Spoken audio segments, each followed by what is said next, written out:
Hi, everybody. My name's Larry Thomas, and I'm an alcoholic. And I want to thank the hooligans for picking me up. Now, from where I was sitting, it wasn't like that at all, man.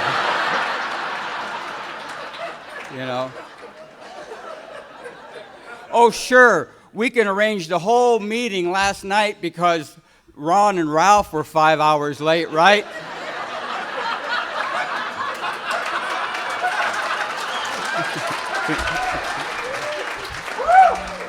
We called Jimmy and tell him I'm going to be a half hour late. He's having a cow. Okay, shit, you can come back next year. You know what I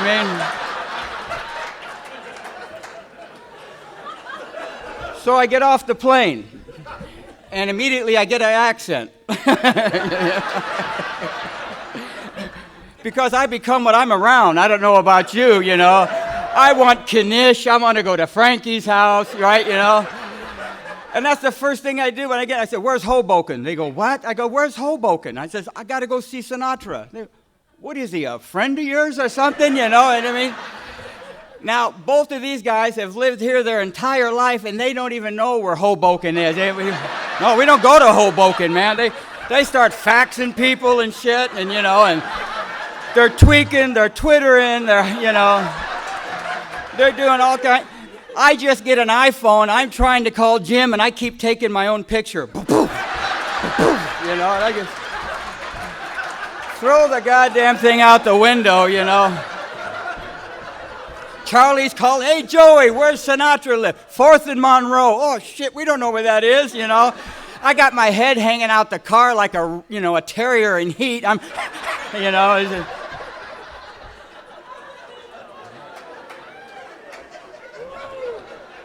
Anyway, I got a busy head. I don't know about you, man, but I'm glad to be here. I'm glad to be with you guys. Mary Beth and Jim, thank you. Thank you so much, pal, for having me come out and put up with such bullshit. I just...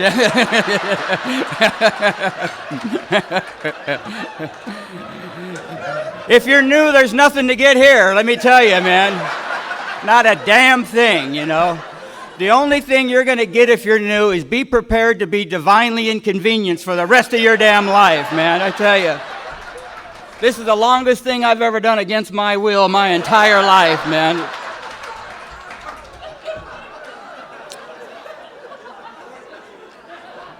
My sponsor tells me that I'm living proof that a man can stay sober for close to 30 years and not amount to a damn thing. So there's no, I don't have any, I don't know any words what Greek means or Latin means or anything like that, you know. I'm a loser is what I am, you know.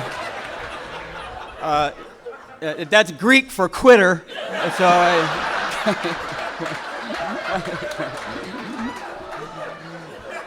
I don't know, you know. I was watching, hell, I've been in and out of my room so much today, I feel like I've been scoring, just going up and down, you know. But we have had some of the finest AA since we sat in this hotel. The finest AA. And I'm nothing but a drunken, losing whore. Thank you very much. Nothing but the finest Alcoholics Anonymous has been rolling off this podium ever since we started this thing. And I am very proud to know each and every one of these folks who have rattled back here. Every one of them. And I feel pretty privileged to be among them. Very privileged, you know. Where are we at now? Well, if you're new, I just heard on CNN, and I know we've got some new ones. We can hear you, you know. It's not the air conditioning turning on, you know. But there's news. I just watched CNN, and they've come out for a cure for alcoholism in Switzerland. And it comes in the form of a pill. So don't rush into this thing, you guys. There's hope out there.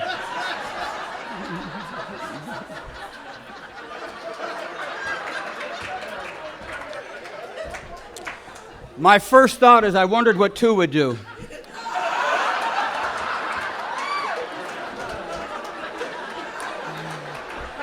And can you crush them up? I don't know, you know.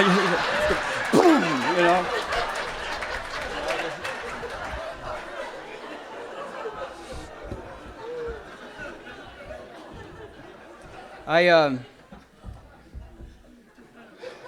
Where are we at in this book now? God, don't bring this thing into it, for God's sakes. Where are we at? Thank you. When I do this, this means I need help, okay?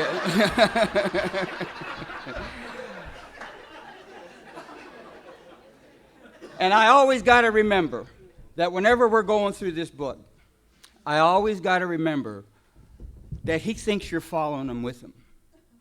He thinks you're going along with him. He thinks you're an alcoholic.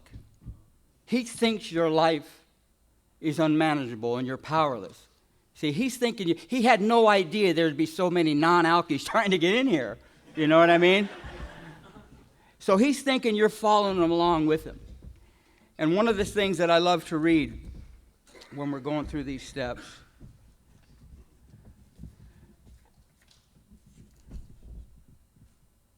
under the lash of alcoholism, at the end of step 1 in our 12 and 12, under the lash of alcoholism, we are driven to AA, and there we discover the fatal nature of our situation. Then and only then do we become as open-minded to conviction and as willing to listen as the dying can be. We stand ready to do anything which will lift this merciless obsession. Now, I can't think of a better word that describes our malady than merciless. And what that tells me is something that it doesn't care how you feel about your situation or what you're doing about it. That everything in me is designed to drink. I'm just faced that way. And I had no idea the nature of my situation. I had no idea that when I was out there what was going on with me. All I knew was that sobriety drove me to drink time and time and time again. And I would get sober, and I would not drink, and then I would drink, and then I would get sober, and it just went on and on and on and on. I had no idea what was going on with me. And I come from a great home. I come from a great family. I've had great parents. I was born in Detroit, and I come out to California when I was about 4 years old. I was put in a little foster home out there in Gardena for a little while. And my mom and dad got together. You know, and my mom's a sweet lady. My mom's a darling. My mom's a little Scandinavian lady. And she loved diet pills. And she was always eating that speed and running around the house, you know, and making Afghans, you know. And you know, everything in the house had a fresh Afghan on it, right? The chair had Afghans, couches had Afghans. My dad's golf clubs had little poodle heads, you know. And if there was any animals, they had a fresh vest on, you know. And just clicking and clacking all night long. And the house was small, and you can hear her in the next room just going to town, man, you know. Just a busy lady. No matter what time you got up, she was up cleaning shit, just moving stuff around and, out in the garage sorting out nuts and bolts all night, raking the neighbor's yard around 4 o'clock in the morning. Just a busy lady, and she loved to eat that speed and make these big jigsaw puzzles, right? These 40 million piece jigsaw puzzles of the Mojave Desert, and she'd get all excited. It's going to be a beige night tonight, and put her one and only muumuu on and start eating this speed, and she'd go to Save-Ons. She loved to go to Save-Ons and get her a carton of Raleigh cigarettes because she saved the coupons on the back to buy more yarn. It was a hideous cycle she was caught up in, And she'd come home, put her one and only muumuu on she had for 50 years, and start eating this speed and making this puzzle. And goddamn it, if she had a piece that didn't fit, well, she had a big pair of toenail clippers. She'd just snip the shit, just wedge that thing in there, And I loved being around my mom growing up as a kid. I loved being around my mom. And what was to come out in an inventory in Alcoholics Anonymous is something that I would start then and bring into you. And that is what I would do with people who would give me love and attention and affection. And it started with her at a young age. And I would play her like a fiddle. That there would never be a time too inconvenient for this guy to put the touch on that lady. And I never want to forget what it's like to be 18, 19 years old, get put away for a small period of time, no big-time convict. And you're supposed to come back home, and you're supposed to come back home on a Monday, but you don't come home on that Monday. You come home on a Thursday. And you don't come home at all. What you do is you show up at your mom's place of business. You see, because she's working in a dry cleaners and cleaning people's home, and you're ashamed of her. And it's 9 o'clock in the morning on an April morning, and that rain's hitting you, and you're in a parking lot of this dry cleaners with your drunken mud on. And I'm about from here to those back doors, and the only thought that I have is she better have a buck. And all I'm doing is staring at her through that rain. And I walk through that rain, go into that lady's place of business, and one more time I startle her with my presence, which would be an ongoing thing. An ongoing thing. And I go into that lady's place of business where she works, and without batting an eye, I ask her for $1 and $2. And she breaks open that little Woolworth wallet of hers, and a little picture of me falls out when I'm 8 years old on a Little League team, the only decent picture she'd ever have. And she gives me that $1 and $2, and I take that money and I run off to Wilmington where I'm going to die. Now the thing that brings it home to me is you take this same man and you bring me into a room of Alcoholics Anonymous. And with my so-called desperation and willing to go to any lengthness, I need to ask you something. How come when I come here where every action that my life depends on, how come if you were to put a secretary of a meeting that same distance as me and my mom, how come when my life depends on it, I can't walk that same distance and ask a man for a job in a meeting that's going to save my life, but I can walk that distance and use my mom time and time and time again?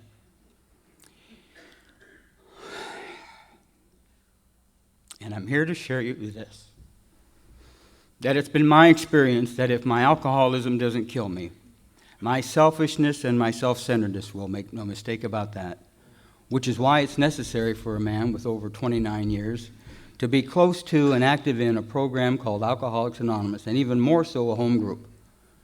To have a job in a home group so that my ego don't get bigger than my group, and that it becomes and remains small enough to be useful to you. And the reason that I still have a job in a meeting, and the reason that I still have a routine of meetings, is simply what we've been talking about all weekend. I will never get so sober that I can't get drunk again. But I can be so drunk that I can never make it back. And if I can find the key, the thing that keeps me from serving you, I will have found a key to life. Because once I began to serve you, I could not keep it from bleeding into every area of my life. And the dead man was free. If I can find that thing that keeps me from serving you, I will have found the key to life. And if you're new, I hope you take these steps. I hope you're ready to do anything to relieve this merciless obsession. I hope you take that. I didn't come to believe when I got here. I didn't come to believe in God when I got here. I came to believe in the hopelessness and the futility of my life that day. See, I knew that I had been down in the gutter before. And I knew that wasn't enough to keep me sober. I had been down there before. And that gutter rolling around didn't have sufficient force to keep me sober. And I was so afraid that I was going to drink again. And I knew I would. And I had no idea what I was supposed to do, but I came running to you again. Now, my dad was a happy drunk. My dad was a happy singing the blues, Nat King Cole, Bobby Darin drunk. My dad loved to drink and sneak into his own damn house. It was an amazing thing, right? Always through my bedroom window, you know. which I think is a lost art in AA, the old window climbing alky, right? Just sliding through that kitchen window. You got to make a big dive because you got to get over the disposal, right? And you got to make sure it's your home. You know what I mean?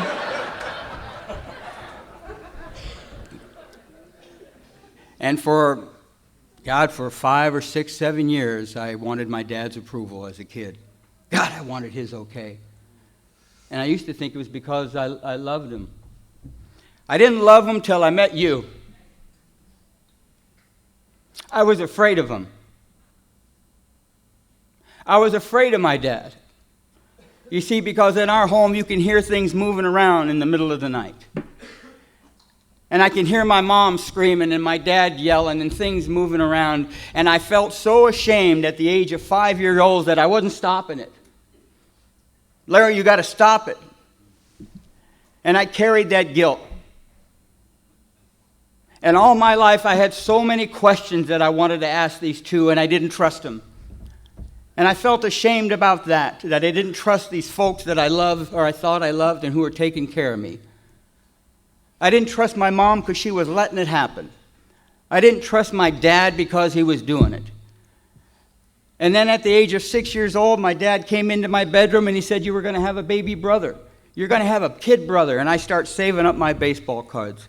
I start oiling up my glove. I start thinking about taking him to the drag races and the baseball games and stuff like that. And 9 months later, my dad came into my room and told me that my baby brother died.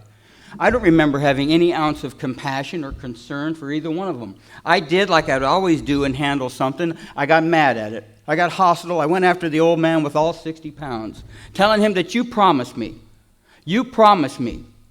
And I started hitting and screaming him. And then the thought came, what type of God would create a little kid and kill it? You're next. And from that age on, till I met you folks, I did want nothing to do with God, Jesus, Jehovah, any of those guys. Anything to do with church, anything that ringed of church, God, or anything like that. And I knew I had to figure out my life by myself. And when I come to Alcoholics Anonymous, my mom and dad were on top of the list. I am not one of these guys, and I haven't found it in this book or any other of our literature where it says you put your name on top of the list. Isn't it just like a selfish, self-centered alkie who's been ripping and running his entire life that when it comes for forgiveness, who wants up there first? That old alkie. You know what I mean? And by golly, let's start making some financial amends to my damn self, too. You know what I mean?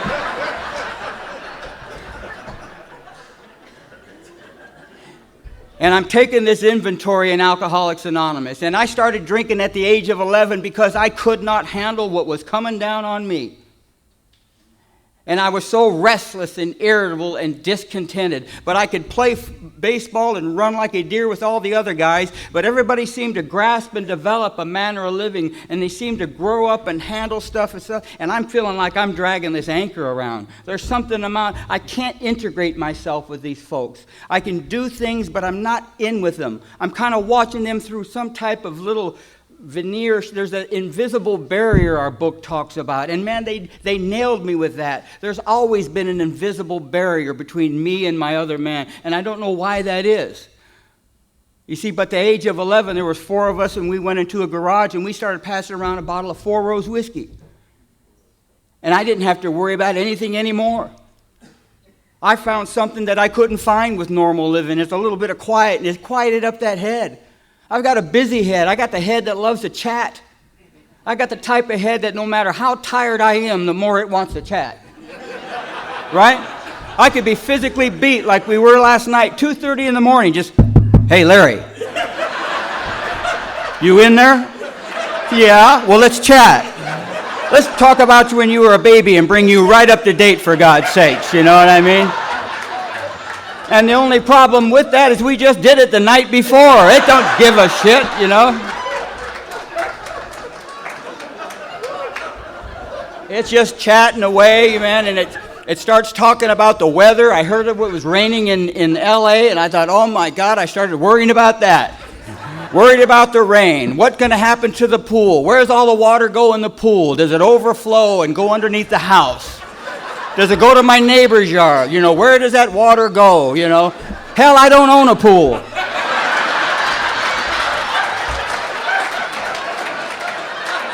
I'd been thinking about getting one, but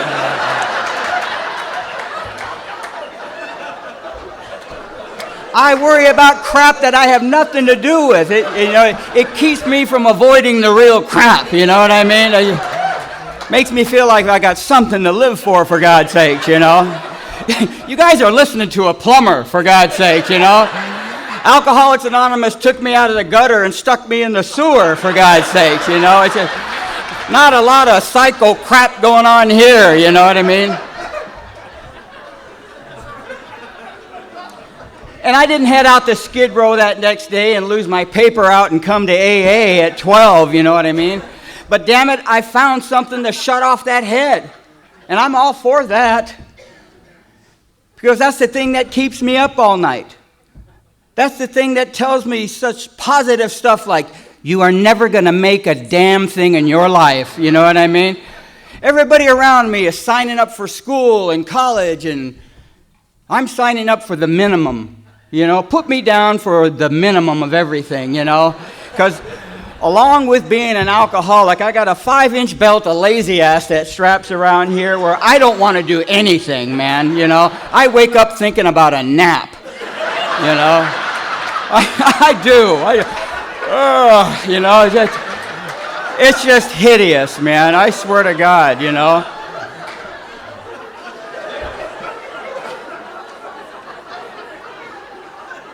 And so what happens when you're a lost, egotistical alkie and you've got a belt of lazy ass strapped around you is you grow up in life doing average things expecting standing ovations, you know what I mean? Oh my God, he took out the trash. Look at that son of a bitch go. God. You know, I put a toilet seat on for my wife, not like she's the only one that's going to use it, right? And we're busy in AA, and I put on this beautiful maple toilet seat, you know. I mean, I shine it before I sit down on the damn thing, you know, to buff that baby out, you know. And I put that thing down, and me and Rosie are kind of busy in AA. We pass each other in the hallway at night, my beautiful wife, Rosie, and every night she would go into that bathroom, I would just sit up in bed, and I'm going, my God, how selfish can you be? You know, who does she think put that thing on? God? Old Lawrence of Torrance bolted that baby down there, you know? And it just drove me just nuts, night after night after night. For 3 months, she would go in there and squat and not say a thing. You know, I mean, what are they teaching her at these women's stag meetings? Just take, you know?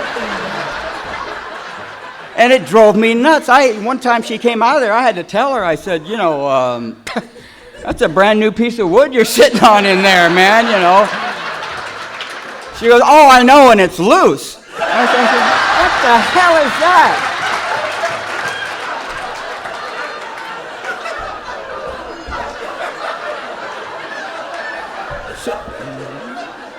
So anyway, at 11-year-old, I took my first drink of alcohol, man, and it took away that. I kissed my first Latin woman, you know. It was my aunt, but what the went after her, you know. Come here, you know.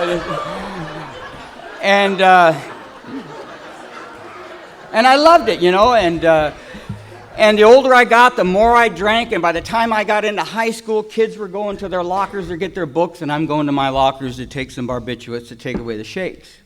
And I started hanging around some Mexicans, and all my life I thought my problem was that I was a Mexican, you know, that I got a bad break, you know, and I took an inventory and found out I'm just a white guy, you know what I mean? No other reason, man, you know. And I started dating this little Mexican, you know, and she had some brothers, and they liked cars, and I love cars. And out there in California, we used to take our old Chevrolets, those 62 Impalas, and just drop them right down to the ground, man. Just lower them. Get her hair up real big, like a Bakersfield tumbleweed, right? Drink that 151 or that Thunderbird wine and drive around and listen to the Four Tops and the Temptations and the OJs and Marvin Gaye, and God, I loved it, man. I was in my plumbing truck the other day, and the four tops came on. I just started sinking in my damn. You know, I loved it. The women were telling me that men who were well endowed had big feet. I had a pair of 15-inch shoes I was driving around in, right? Had my big hair, my big feet, my white T-shirt, my black khaki pants, right? Somebody tripped over my foot tonight, and I felt proud. You know, let me move that thing. May take a while, you know what I mean? Just a sick son of a gun, you know? And I loved it, man. And every time I would drink that Thunderbird wine, man, I would step into this big, beautiful picture, man. The most beautiful spot that I'd ever found. And no longer was I Betty and Bob's little boy. No longer was I that little goofy kid next door, you know. I became Lawrence of Torrance. Nobody else knew that, but I knew that. And the trouble with my life and the trouble with folks in this room is the longer I drank, the smaller that window got.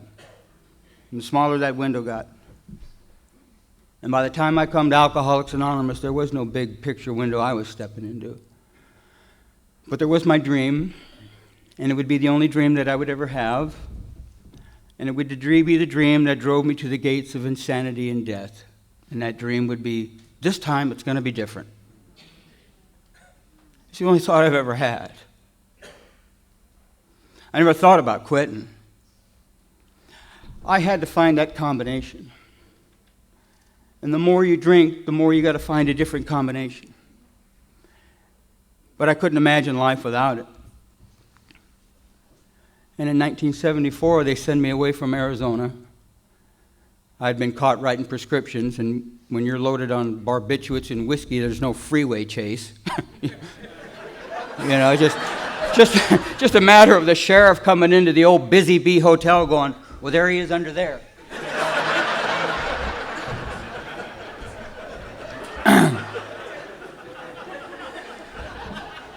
And I put me away for a small period of time in Arizona. No big-time convict. I'm just a loser. And in 1974, they send me back to Los Angeles. I go up to the city hall, and I register over there, and they give me a little hotel in downtown Torrance, and they put me on antabuse for the first time in my life. And for 2 months, for the first time in my life, I don't have anything in me. I don't have a drop of alcohol in me. And I go absolutely out of my mind. I get a call to go to a job interview at a refinery to be a laborer. And I'm in a Little League dugout. I'm about 3 hours early. And I go absolutely out of my mind. I go in between hysterical and maniacal. My hallucinations become so intense and my paranoia so bad that the hallucinations stalk. I become somewhat catatonic. Somebody calls the paramedics. And in 1974, they take me to the Harbor General Hospital. They look at some of the stuff on my jacket and some of the things that have been going on with my life. And they think I need to go to a state hospital and be observed for 30 or 60 days. And they send me off to a little place in Camarillo. And a year later, they let me out, totally observed. Nothing in there that we could find, you know, and they gave me certain medications, and they weaned me out. It was Dr. Joe Scales started this residential place over there off of 135th in Vermont called the Pacifica House. And they stuck me in there, and I was in there for another year. And I gave me certain medications, and there's one thing that you can't medicate away. This time it's going to be different. And in 1975, I run out of Thorazine, and they find me over there in Olvero Street in downtown Los Angeles, curled up behind a Chevron station, a public drunk, a public nuisance, and they send me up to Wayside again for 40 days. And after 40 days, they put 50 of us in a black and white bus and sent us down to the South Bay Courthouse, where I'm going to be tried and convicted and sent to 2.5 years in a state penitentiary. And I'm in a holding tank about half this size, and everybody's gone. I'm on a concrete floor with a Vaughn's bag and no hope. And the only thought that I have is, I wonder where I'm going now. And at 4 o'clock in the afternoon, a little Scottish man with a patch came into that jail. And he said, "Aye, lad, He said, "Are you Larry Thomas?" And I said, "Yes, sir, I am." He says, "My name is Alex, son. Come with me. You're going to AA." And I thought, my God, what's AA? I've heard of OR and PO, but, what's AA and who's this Scottish pirate, and, is he real, Where's the parrot, And looking back well over 30 years, I know exactly what that guy is because there's some of them here tonight. He's what we call a trusted servant. Now, why would that man be a trusted servant to me? Very simply this. He'll always be a trusted servant to me. He had no business being there. He wasn't on a panel. He wasn't part of a hospital institution committee. He wasn't a probation officer. He wasn't a counselor. He wasn't a preacher. He was a refinery worker who just got the worst news of his life. And that news was that his wife was dying immediately of a terminal disease. And he knew she was in good hands, but he knew he wasn't. You see, but somewhere in his home group, somewhere in his book study, somewhere in his 12 and 12, somewhere in his little discussion meeting in Los Angeles or Las Vegas or Newark, New Jersey, that man was to sit quietly and grasp this idea that ingrained in him this. Practical experience tells us that nothing will ensure immunity from drinking than intensive work with other alcoholics. This works when other activities fail. And he turned his little car around and he went to the South Bay courthouse and he talked to Judge Foy and Judge Hollingsworth and they said, "I think we got a guy for you." And that man took me to my first meeting of Alcoholics Anonymous in 1975. And I'm ready for a long ride and some lunch, right? And he takes me for a 15-minute car ride to this dingy, stinky, rotten, smelly, pukey Alano Club, right? I never heard that word before in my life. And he rolled up to this Torrance, Lameda Alano Club. I thought, what the heck is an Alano? Is that like an elk or a moose? Watch for crossing Alanos, right? And he took me to my first meeting of Alcoholics Anonymous, and he rolled up to this Alano Club, and he started introducing me to all these people: Indian Genie, Captain Bob, Singing Sam, Serenity Sam, Bicycle Ray, Santa Claus Ray, Dancing Pete, Whistling Bud, all these other people, man, Little Moose come running across this. "Hi, honey, my name is Moose, and I'm expecting a miracle." I said, "I'm sure you are, but I'm not it, really, you know what I mean?" Some transvestite, he came out of the card room. He starts circling me like a helicopter in Los Angeles, right? He circles me about 3 times. He comes walking up to me in his new muumuu, and he says, "I can't wait to take you to our candlelight meeting." I said, "I don't think so, Not till I get a year anyway, for God's sake. I said, "My God, that guy's got big feet, I said,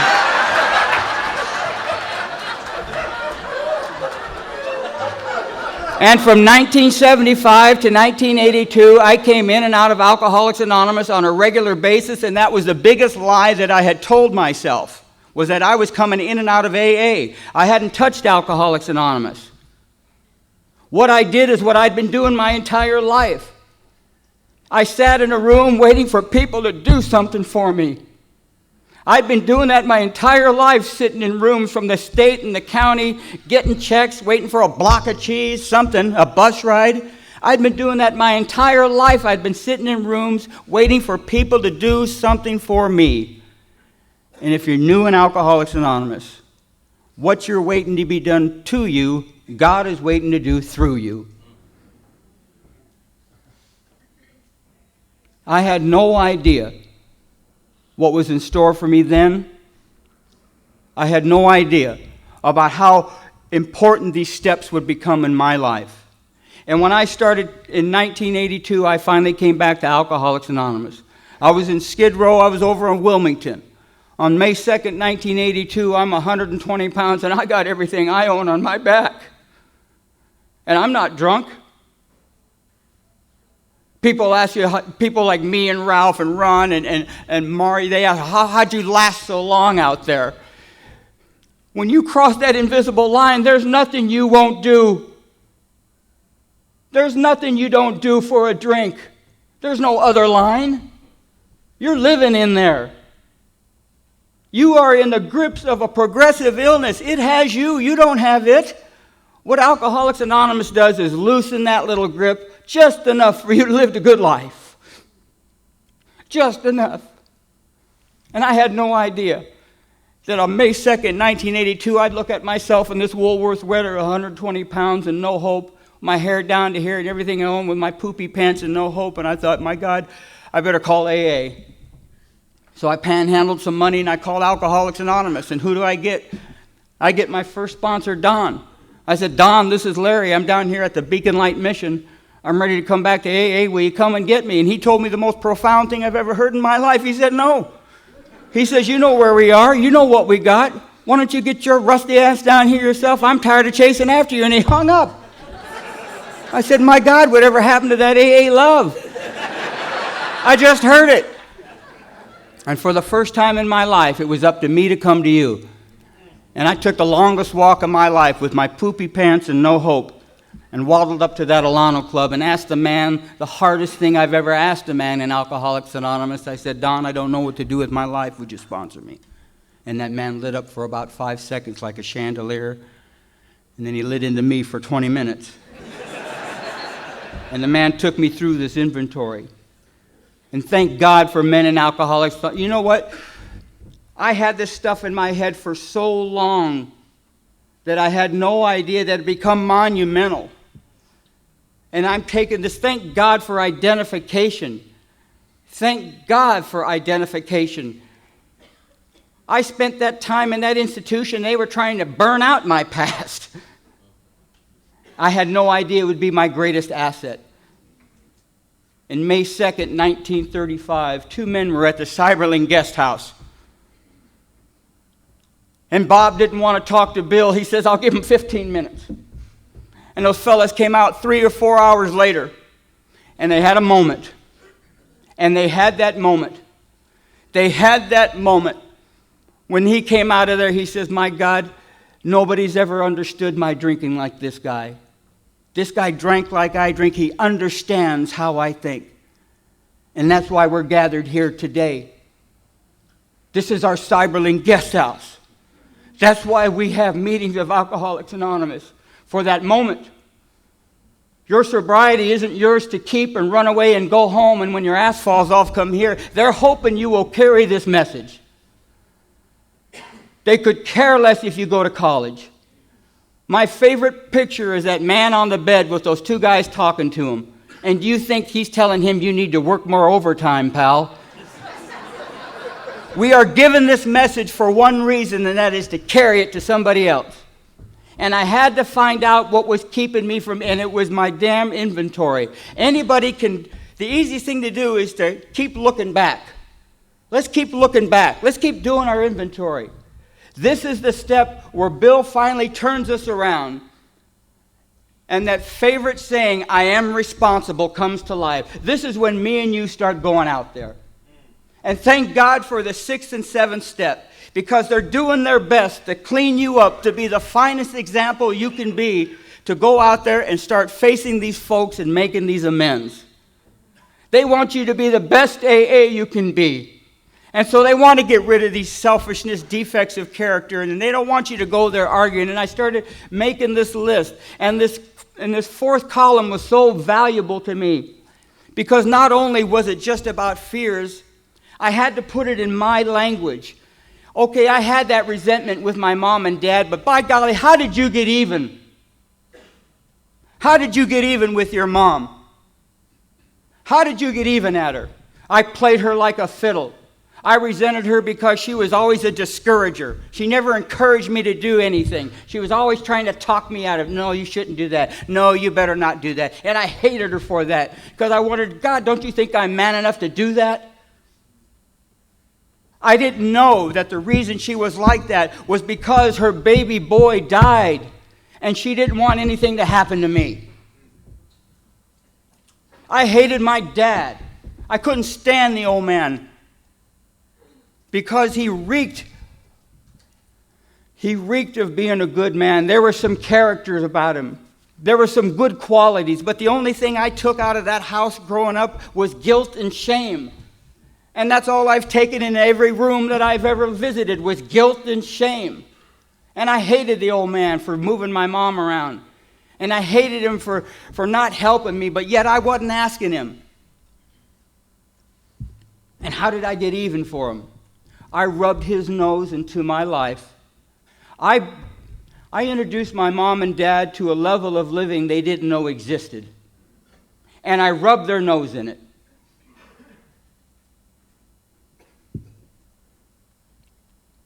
And I made sure they knew. See, that's what I do. My drinking ain't bothering anybody. I used to think because what you don't see me do won't hurt you. You cannot sin in private. Nobody may watch you doing these things, but everybody's affected. Because I can't handle guilt. I can't handle remorse. And I had no idea what was to happen. And I started making amends to my mother and my father. One of the most blessed amends that I ever make was to my dad. And I got sober in Alcoholics Anonymous on May 2nd, 1982. And thank God for sponsorship, because that played in. I went by everything that I was to do with these amends. I talked it over with the sponsor first. Whether it was a letter, he read it. Whether it was an action I had to take, Johnny looked at it. And it took more than an afternoon and some lunch with my dad. And what happened was, what I would have to do is I started arranging to have these, every Thursday would be our chili day. And every day I would take my dad out to chili. And we would sit over at Coco's and have a quiet lunch. And then I started treating my dad like I did my sponsor. I started talking to him about things that interested him. I quit talking about being in AA. There's nothing boring, more boring than to talk to somebody who ain't in AA about how wonderful you think you're doing. I had to find out what interested him.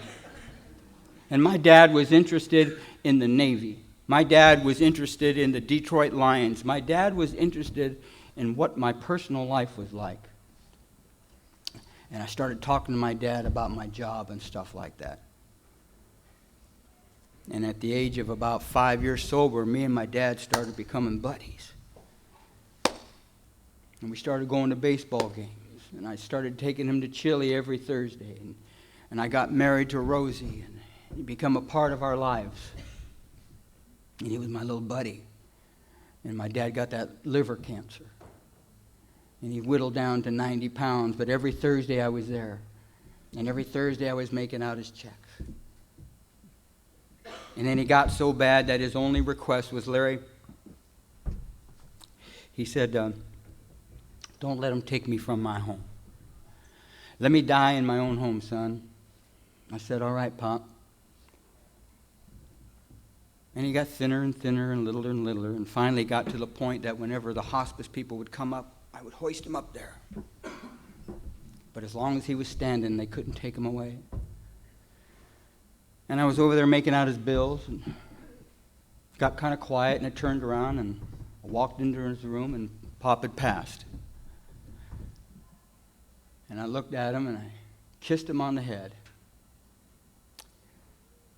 Every meeting of Alcoholics Anonymous I go to, at the end of the meeting, we hold hands and we say, Our Father. And I hold hands with men. Several times a year, I give the guys that I sponsor cakes, and we hug and kiss. And every year, my sponsor gives me a cake. He kisses me and says, I love you, son. And thank you for doing that. Because when it came time for me to show my dad affection, I could do that without feeling goofy or weird. You showed me how to do that. You taught me everything there was to learn about being a man. You see, when I think about sobriety today, the thought of alcohol or drugs don't even enter my mind. When I think about sobriety today, I think about the way I live. I think about the way that you folks have taught me how to live. And you taught me how to live right here in these rooms. You said, Larry, if you can have respect for your own home group and your coffee pot, one of these days you'll be able to respect a woman. You'll be able to respect a man. I didn't have nothing to bring into you. And you guys taught me about respect right here.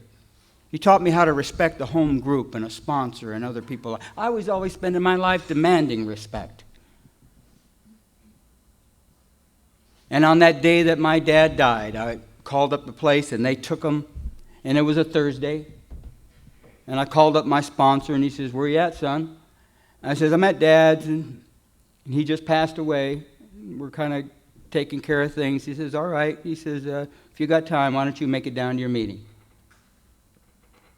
And on the way down there, I said, "Okay, AA, do your stuff. Let me see you take this away. I'm not going to tell a soul. I'm not going to tell a guy that I know about what just happened, and let me see you do your stuff." I told my sponsor that was it. And I showed up at that 12 and 12 meeting over there in Long Beach, and one by one, every jackass that I sponsored started coming up to me and telling me about what a tough day they had. And one by one, little by little, my primary purpose came back to me. That my father was in good hands, but I wasn't. And that the best place for me to do would to be into that meeting of Alcoholics Anonymous. And you got me focused.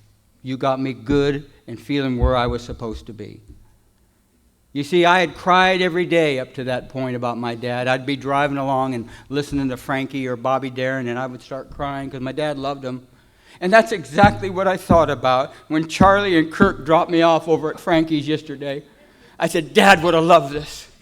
I'm standing on Frankie's star. He would have just loved this." I looked over the river and I seen the New York skyline. I said, "Son of a gun. There's no good winos looking at New York, man." He would have loved it. Now, 2 weeks after that, it's a Thursday night, and it's supposed to be my chili night with my dad. And I get a call, and it's my sponsor. He said, "What are you doing, jackass?" I said, "Well, I'm getting ready to go to our 12 and 12. He says, "Yeah, I know." He says, "Why don't you come by and get me? Let's go have some chili." And me and that sponsor have been having chili every Thursday ever since. He said, "Larry, I've never had a son, and I don't think I'm gonna." But one never knows in Town, that's for damn sure, you know. Come on, you know. He says, "But if I did," he says, "you would be it." He says, "You don't ever have to seek my approval, son. You can't make me love you anymore. There's nothing you can do.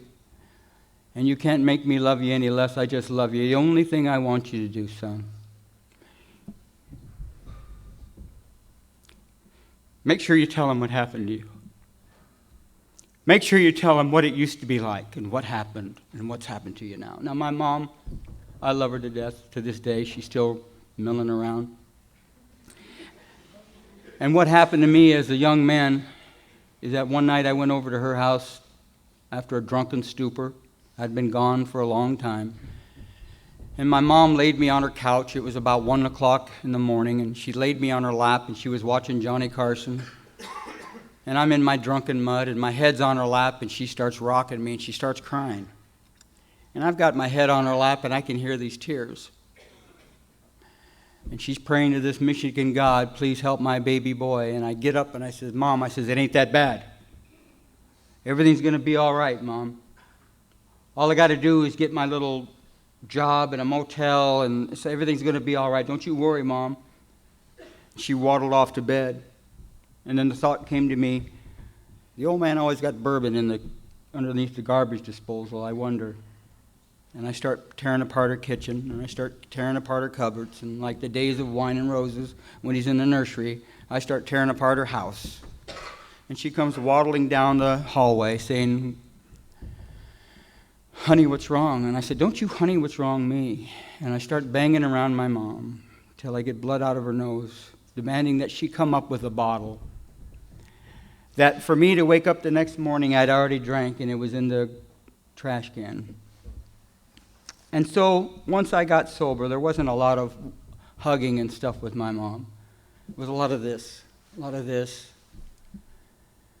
But the women of Alcoholics Anonymous told me, "You keep seeing that lady. Keep seeing that lady." And I did. Now, I've been happily married for close to 18 years, but every week I cheat on my wife. I go date my mom. And I love that lady. And I don't go there to be a service. I go there to be her son. I go there because I'm proud that she's my mom. I go there today because I'm not worried about the promises coming true in my life as much as I am coming true in her life, where she gets that peace of mind, that maybe she can live a little more comfortably now, that maybe she can start concentrating on something when a siren goes by. She don't have a thought. And I make sure that lady, and I love being with her, and she's living over in a little home in Torrance. It's about eight floors high, and all these little ladies live over there. And about 3 years ago, she had a little intestinal problem, IBU, IBS, IRS, something's caught up in there, And she had to go to the doctor, and my sponsor says, Jesus, why don't you go, comfort her, tell her everything's going to be all right, you selfish jackass, you know what I mean? And so I went over and I talked to my mom, and I told her that, you know what, everything's going to be all right. It's like getting your tonsils out, Mom. It's not going to be that big a deal. They're going to go in. And she was pretty cool with it, And she went into the operation, and it went south. Some bad stuff happened. They found some other stuff. They had to cut her open. And, they really went at her. And that afternoon, I'm going over to visit her. And I stop at the gift store, and I get up to the 6th floor, and the nurses are all out there, and they said, are you Betty's son? And I go, yeah. She wants to talk to you. And man, I go in there, and she's laying flat. She's laying flat. She's got all these hoses, right? And she sees me over there, right? And she goes... And I get over to her, and I put my head down to her, and she goes, tonsils my ass,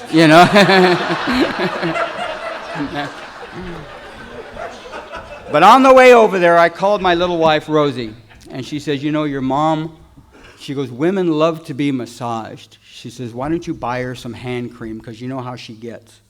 And I'm sitting at the side of the bed, and I look at my mom, and I stopped, I got this big jar of lavender hand cream, right? And I'm standing there by my mom, and I see her feet.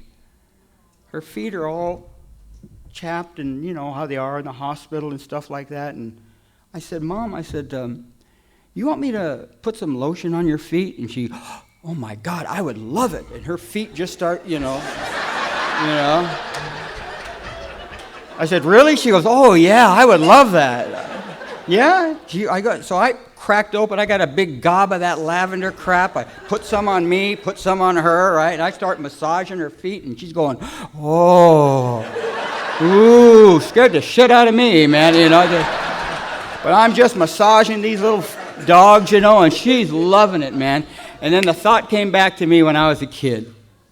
How she used to grab me, and I was a dirty kid. I lived in tree forts and garages and anything to stay out of the house, and she would always massage me with that Cornhuskers lotion, And I thought, my God, this is the first time I've ever touched my mom.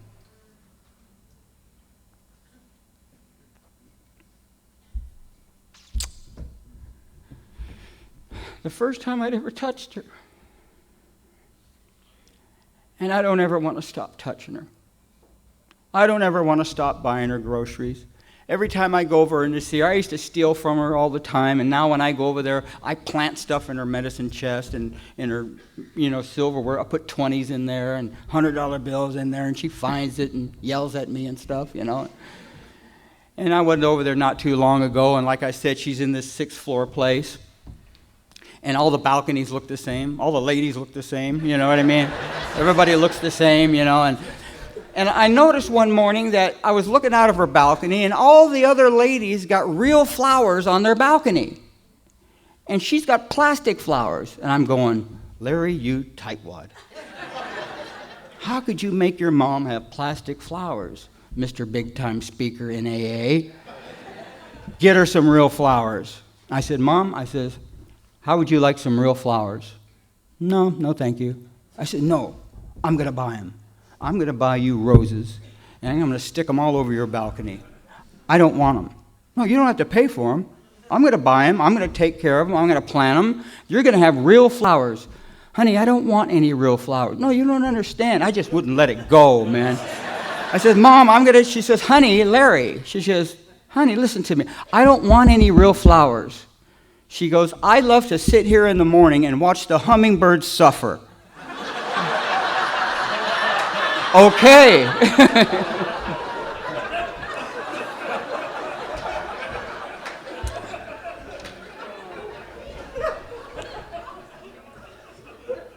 One of the folks that was on my inventory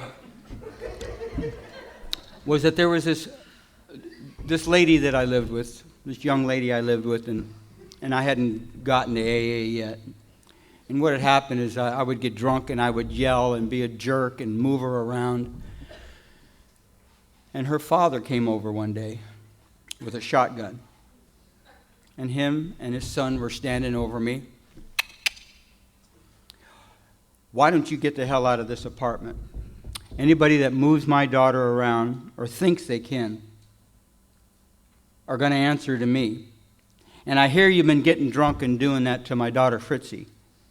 He says, pack your bag, pal, your day's up. And so I got my 3 things and put them in my Vaughn's bag, and got out of there. And I hated that man. Well, what happened to an inventory is she was one of the ladies that was on my, and I got even, that I had to make amends to. And with people like that, my sponsor was very careful about whether I go there and see him or just write him an honest letter. And I couldn't find out where this gal was until one day my mom came home from the dry cleaners. And she says, honey, guess who I talked to today? I said, I have no idea, Mom. She goes, Fritzy's mother. They're living up in Paso Robles, 300 miles up north by San Francisco. And I said, is there any way you can get me an address? She says, yeah, because me and her mom write. Really? She goes, yeah. And I says, if I give you a letter, would you mail it for me? She goes, let me give you the address, and you mail it. And I told my sponsor, he says, you write her a letter. You write her a letter, and let me read it. And I wrote her this letter. That in May 1982, I joined a thing called Alcoholics Anonymous. And I started talking about you and stuff like that. 2 or 3 page letter and how much I regret ever doing that to her. And I mailed her off this letter, and I never heard anything. Never thought much of it. And I'm about 8 years sober, and I'm talking over in Manhattan Beach, California.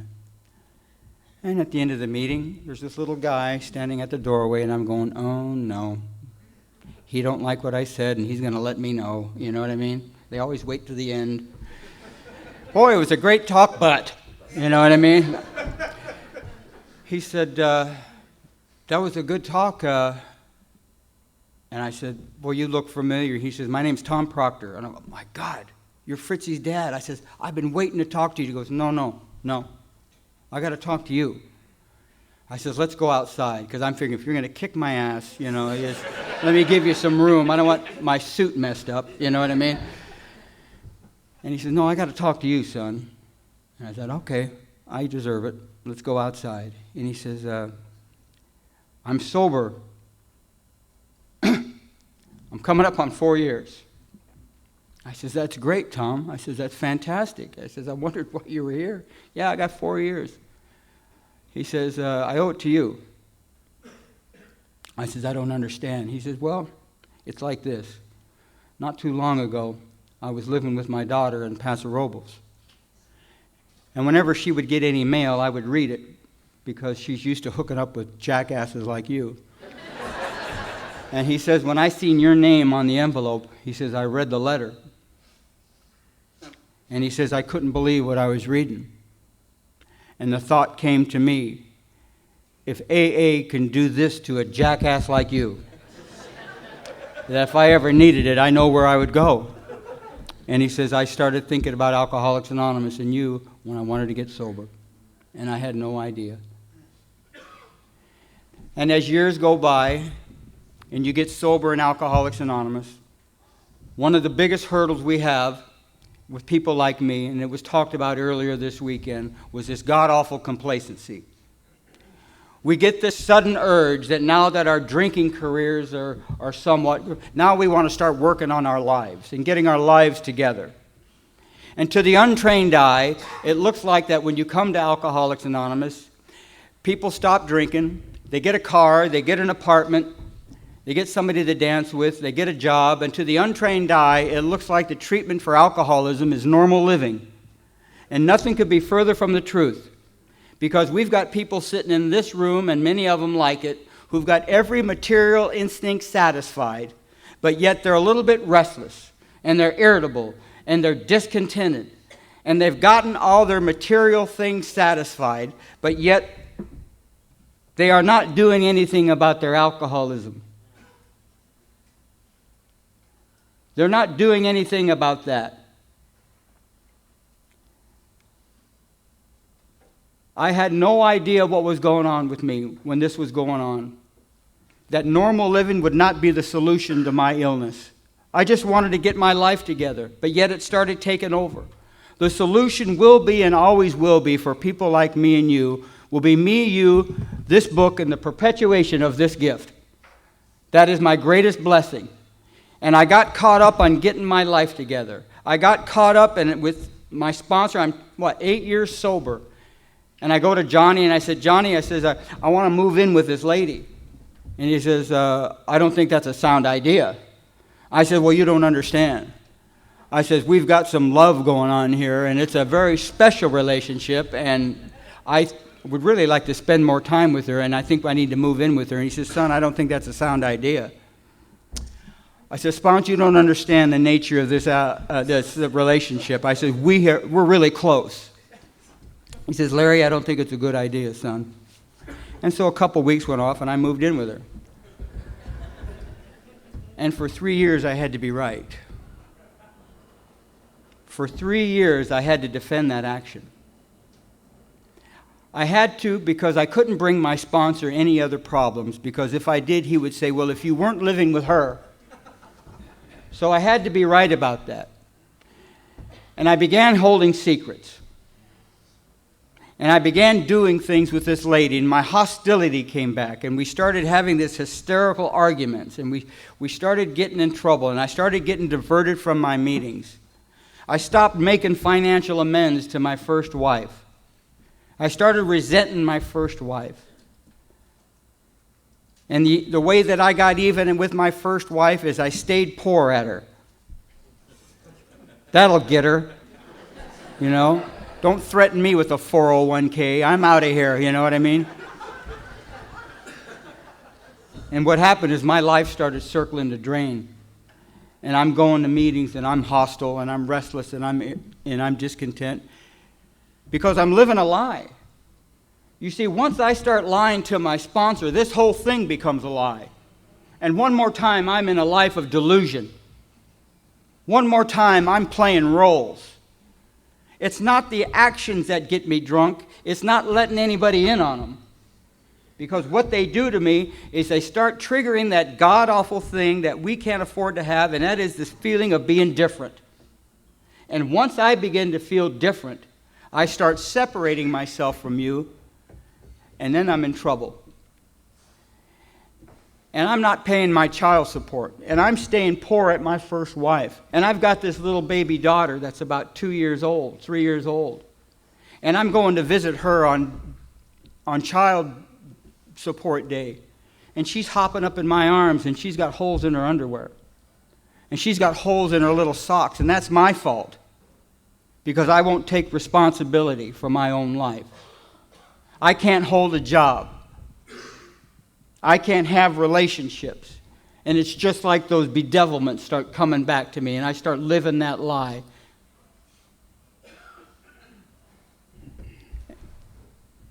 And I had to go to my sponsor, and he says, get the heck out of there. And I had to start taking some actions, and I had to start making amends, and I had to start doing what you folks do here. Because I know that I'll never get so sober that I can't get drunk again. And the only thing that not drinking has ever done to me is squeeze out this idea that maybe this time it'll be different.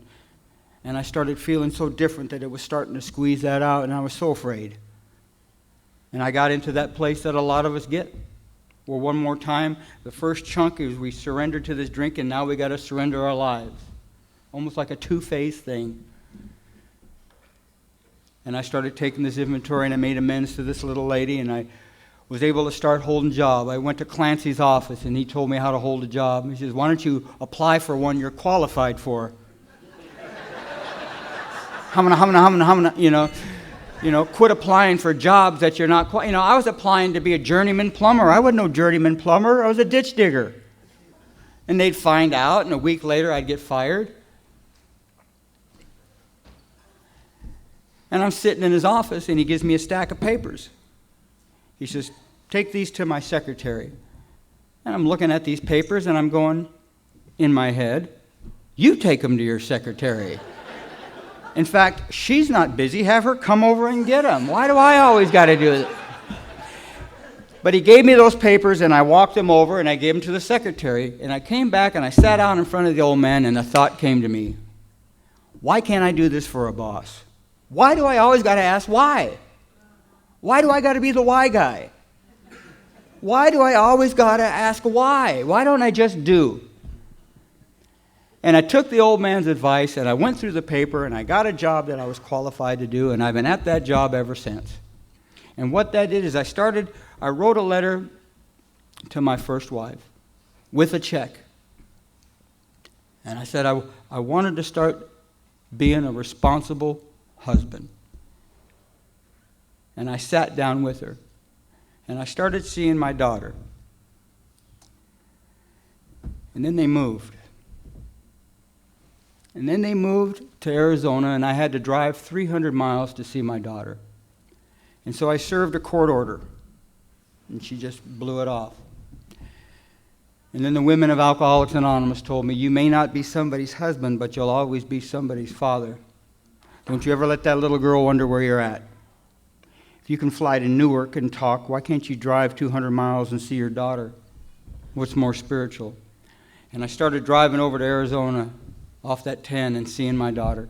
And we'd have our daughter-daddy dates.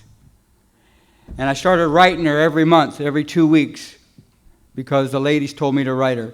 And what Alcoholics Anonymous told me is, don't you ever let that little girl wonder where you're at. You call her, you write her, you go see her, but don't ever let her wonder where her daddy's at. And the ladies told me not to write her on that yellow legal pad. Jesus, write her on Pocahontas paper, for God's sakes, And I would write that little girl every couple times a month, and when I would go off, I would send postcards in 10 minutes and do that, And every time I would drive over there, I would say to myself, what kind of dad are you? What kind of dad would visit her daughter a couple times a year? Think of all the firsts you're missing. And that whole 6-hour drive, I would just hammer myself. And I would tell myself by the time I got there, this is the last time I'm doing this. She needs a daddy better than this. She needs somebody who's more regular. I says, I'm a loser. And I would go and I would have our daughter-daddy dates. And I would take her to those places where she could make her own ashtrays and coffee cups.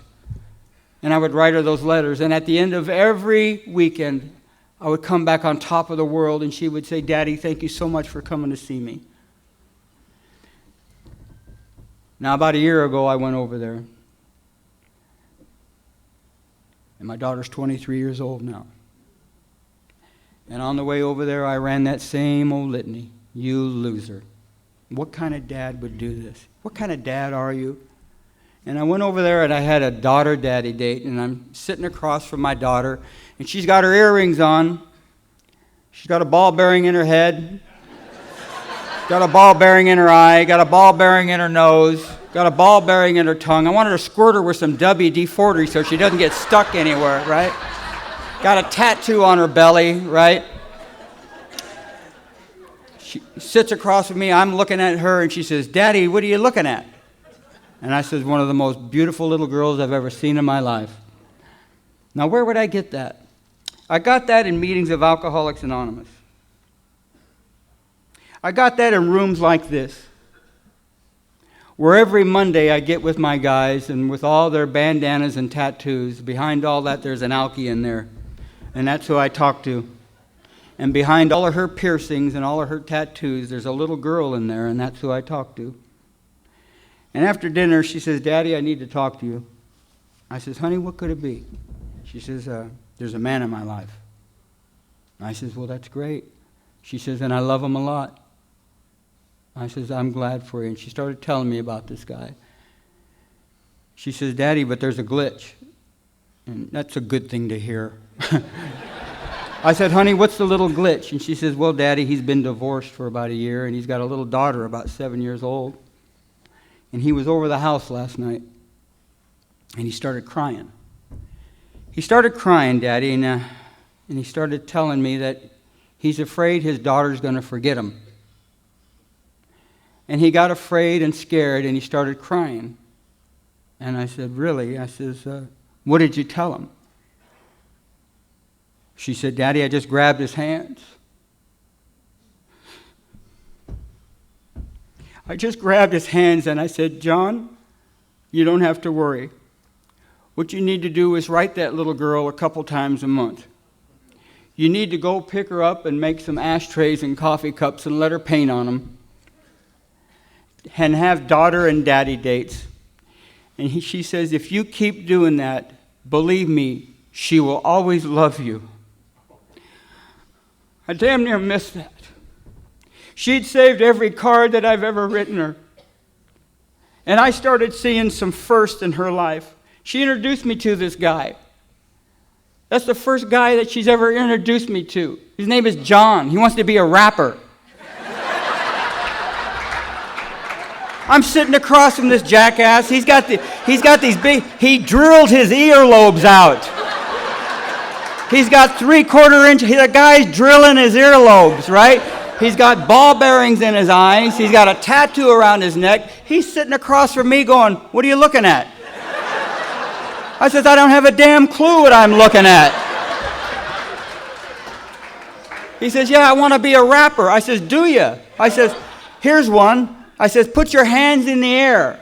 I said, "Get your ass out of here and get yourself a real career." Right, you know? And I love the guy.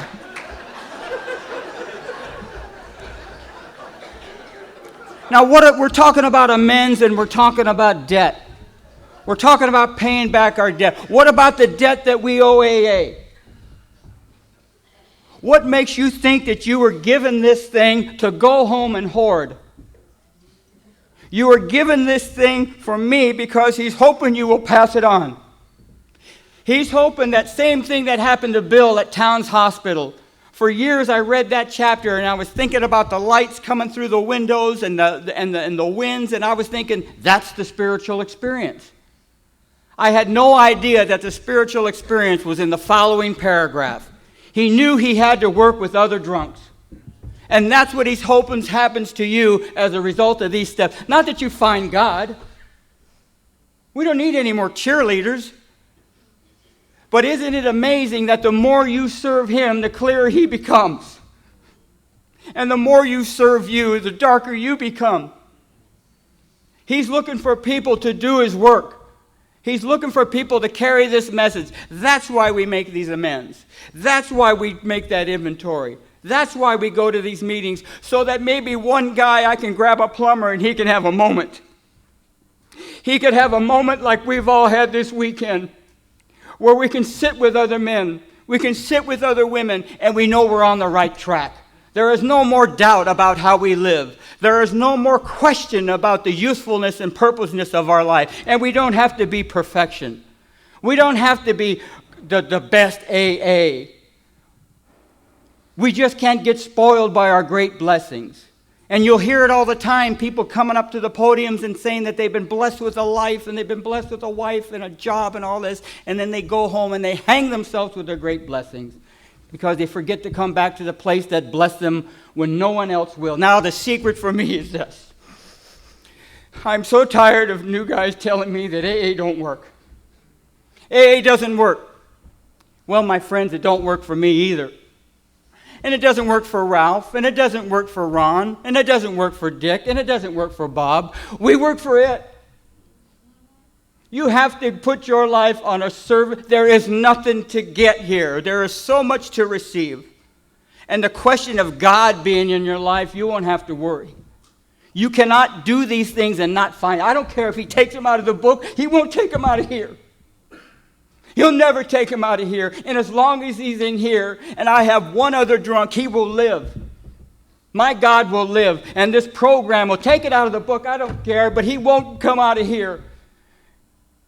Underneath all that garbage, underneath all that filth, I found a loving God, and I found him in rooms of Alcoholics Anonymous. I don't have the smarts to separate God in AA, because I can't help but thinking about you and thinking about him. I don't want to separate him.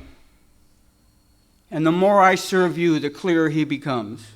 My friends, I don't know nothing about God. I don't know where he looks like or what he's going to do. All I know that on a Saturday night in Newark, I see row after row of people who should be locked up dead or insane. And look at us tonight. Look at us this whole weekend. We've been happy, joyous, and free. We don't got to wonder where he's looking like and what he's doing. Come on and play back in the evidence. Come and play in the evidence in one more day. And thank you for letting me be with you.